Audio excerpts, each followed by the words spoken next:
Keluarga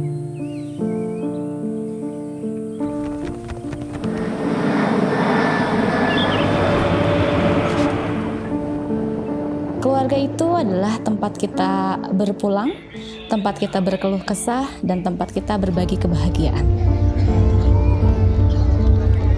Kalau menurut aku, keluarga itu everything, yang artinya segalanya. Gak ada kata-kata selain everything tentang keluarga. Saya seorang ibu, seorang istri, dan juga seorang guru. Hal yang menarik dari saya itu pantang menyerah, saya selalu menyukai tantangan, dan saya sayang keluarga saya.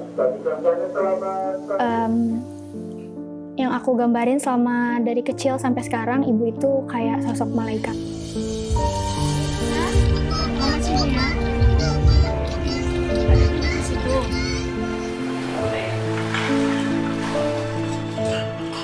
Aku cuma anak perempuan yang biasa aja, terlahir dari keluarga sederhana.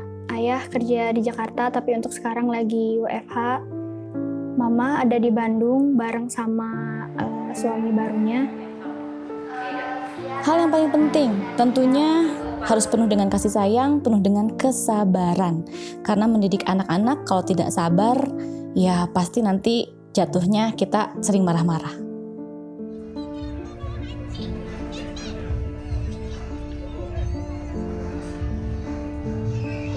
Menurut Ibu, tugas dan peran menjadi seorang ibu itu apa? Tugas seorang ibu itu tentu berat ya. Karena seorang ibu itu nggak boleh sakit. Karena seorang ibu itu harus selalu siap, siaga, kapanpun, dimanapun suami atau anak-anaknya membutuhkan. Kebahagiaan seorang anak tentunya berkumpul dengan keluarganya, dapat kasih sayang ibu dan ayahnya, juga bisa saling menyayangi sesama adik ataupun kakaknya. Untuk bangga sendiri gak ada sih, karena di keluarga juga biasa-biasa aja. Dan ya semuanya berjalan kayak flat aja gitu. Kalau dipikir-pikir, kata seneng itu kayaknya susah banget untuk diomongin ya. Nah, yang pasti ada beberapa hal yang bikin seneng, kayak ngeliat anak kecil yang lagi main, hal-hal sederhana aja sih, nggak yang sebesar itu, kayak ngeliat anak kecil ketawa, ya kayak gitu deh. Siap nggak siap, harus siap. Kenapa kayak gitu? Karena makanya saya memilih profesi yang betul-betul bisa membagi jam saya atau waktu saya di rumah dan juga di tempat kerja. Yang didapat tentunya banyak banget. Dan di lingkungan sekitar itu ada yang bad, ada juga yang good. Dan karena situasi yang sama di antara teman-teman aku, kayak hampir semua adalah anak-anak broken home. Akhirnya aku terjerumus di satu circle yang memang bisa dibilang nggak baik untuk seorang perempuan. Kayak circle yang mabuk-mabukan atau perempuan yang ngerokok. Aku sempat jatuh ke circle itu karena aku ngerasa aku punya temen yang sama masalahnya kayak aku. Tentu khawatir karena beda cara pola didiknya, cara pola asuh yang mengasuh, baik itu neneknya ataupun siapapun itu, akan beda pola mendidiknya dengan saya sendiri. Tapi karena saya sudah memilih untuk bekerja, itu artinya ketika anak-anak saya pulang ke rumah, saya akan bereskan sedikit pola asuh yang mulai berantakan. Contohnya, ketika di rumah neneknya boleh jajan permen, boleh beli coklat, dan lain sebagainya. Tapi ketika dengan saya, tadi saya tanya, di rumah nenek jajan permen nggak? Beli, Bu. Oh, berarti di rumah sekarang tidak beli permen ya. Saya atur lagi menjadi pola didiknya, jadi pola saya lagi. Sedikit demi sedikit. Tentunya ada salahnya, ada juga nggak salahnya. Untuk salahnya itu, kayak sebuah masalah nggak harus dituangkan ke dalam hal-hal yang buruk. Mungkin bisa lebih memfilter lagi harus seperti apa dalam meluapkan masalah dan cari jalan keluarnya aja.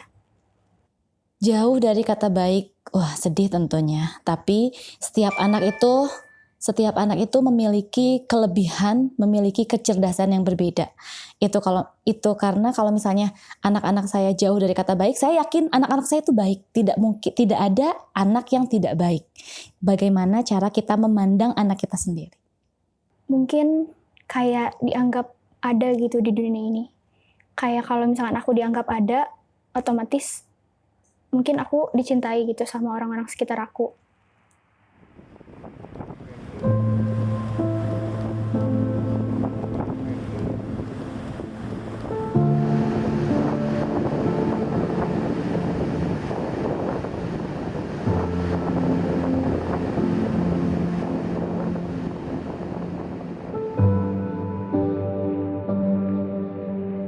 Jadi dalam proses perceraian orang tua aku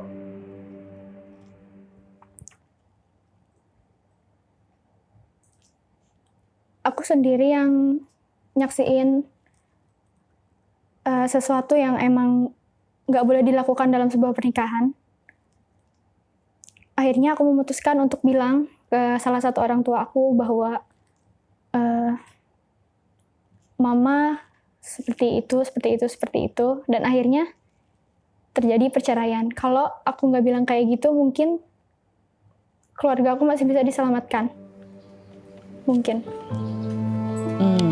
Kasih sayang saya, kasih sayang bapaknya, dan kita ada di keluarga yang satu, keluarga yang utuh, dengan penuh dengan kasih sayang.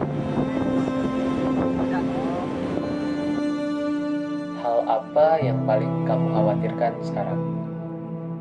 Takut banget sama masa depan. Karena untuk sekarang, merasanya nggak ada support system dari kedua orang tua aku untuk membimbing ke arah mana aku harus jalan gitu untuk masa depan. Kayak semuanya harus bergantung memang seluruhnya sama diri aku sendiri untuk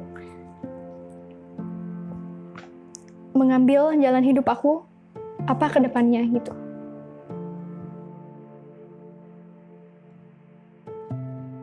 Kamu iri nggak sama kehidupan orang-orang yang kayak bisa bahagia dan senang dengan orang tuanya, keluarganya? Tentu masih sama kayak tadi gitu, kayak ada perasaan sedih, iri gitu. Kenapa harus aku gitu yang keluarganya kayak gini, kenapa nggak orang lain? Kadang-kadang ngelihat kayak di story-story kan ya, selalu kayak kebawa perasaan terus gitu, kenapa nggak bisa ngerasain kayak gini lagi gitu.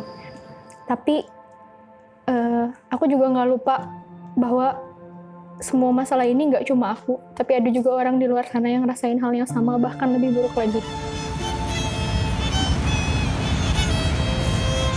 Kalau mau balik lagi ke masa lalu, pengen banget punya foto masa kecil sama keluarga, sama ayah, sama mama, karena jujur gak punya sama sekali foto masa kecil bareng mama, bareng ayah untuk diingat saat ini. Dan pesan buat aku di masa kecil, mungkin bakal ngurangin terus mainnya, gak akan main terus sama teman-teman, karena sekarang ngerasain banget kehilangan momen sama kedua orang tua.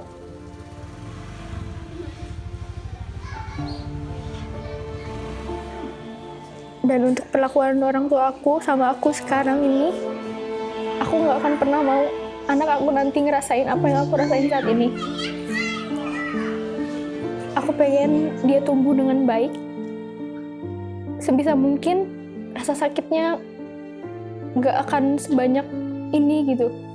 Pokoknya biar dia bertumbuh dengan baik dan happy terus gitu.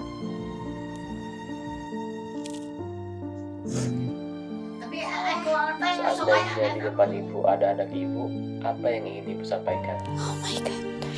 Oh, teteh, adik, maafin ibu belum bisa menjadi ibu yang baik. mau seburuk apapun ibu aku, mama aku, dia tetap orang yang ngelahirin aku, sempat merawat aku juga saat kecil. Belum bisa menjadi ibu yang sempurna untuk teteh sama adik.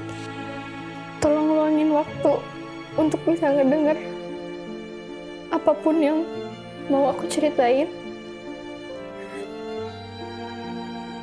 Tolong jangan salahin aku terus.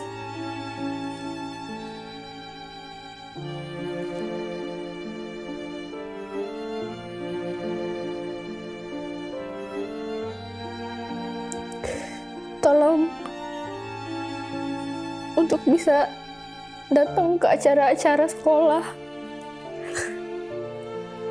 Tolong pulang kalau misalkan aku lagi sakit. Cuma butuh waktu mama aja. Nggak ada lagi yang diminta selain itu. Ibu yakin kasih sayang ibu sama papa tidak akan terhenti meskipun ibu dan papa menjadi pekerja.